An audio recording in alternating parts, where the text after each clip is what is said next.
Outside Pony Espresso Cafe, I spoke with Mary Beth Rosenauer about her past and her passion for music. This is the first in a series where we'll speak with local musicians and artists about who they are. So here's Inside Mary Beth Rosenauer.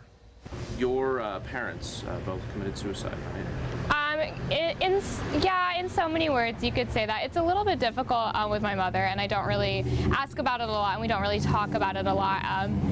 I like to think that my mother was like an unintentional kind of thing. Like, you know, when you have a mental illness, those aren't like always preconceived notions that that's what you're wanting to do. But definitely with my father, he was very lonely and very depressed, so.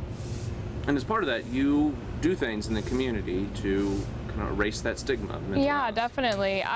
There's a lot of power on social media, a lot of power on campus. You know, I want to be a teacher, and so many times when you go in for like an interview or this or that, you know, they're like, don't talk about the fact that you have like a mental illness or depression, because I do have depression, I do have anxiety, and there's this fear that that's like a stipulation that will lose you a job or not receive, like not get you a job.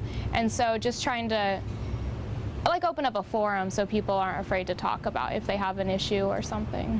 What bands do you particularly like to listen to unwind, to make yourself feel better, whatever? Well, you know, I'm part of the #Buzz family in Kansas City, so I listen to a lot of 96.5 when I'm driving around. But really at school, there's a lot of classical music I'll listen to, which you don't hear very much anymore. A lot of instrumental, just like indie, folk. That's what Ryan and I do. We have a band, Foxland. So just kind of, I'm a real lyrics kind of person. A lot of people, they're either really into the music or the lyrics. I mean, sometimes you get both, but. How many instruments can you adeptly play? Well, as a music major, so I want to be a band director, so we have to learn all of them. So I can say like I've held a tuba and I passed my tuba class, and like strings, different things, but I really like the saxophone. I was in the jazz lab out at the college for a while, the clarinet, and then the piano, or like really the piano turns into a lot of different things. You have mallets or like weird accordions and stuff, so keys. I had a friend that played the melodica. Yes.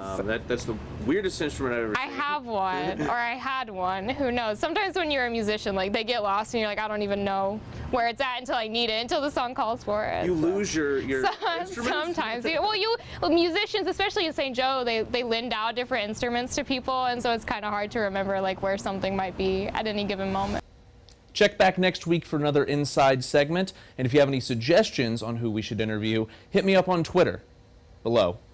Dave Hahn, Fox 26, KNPN.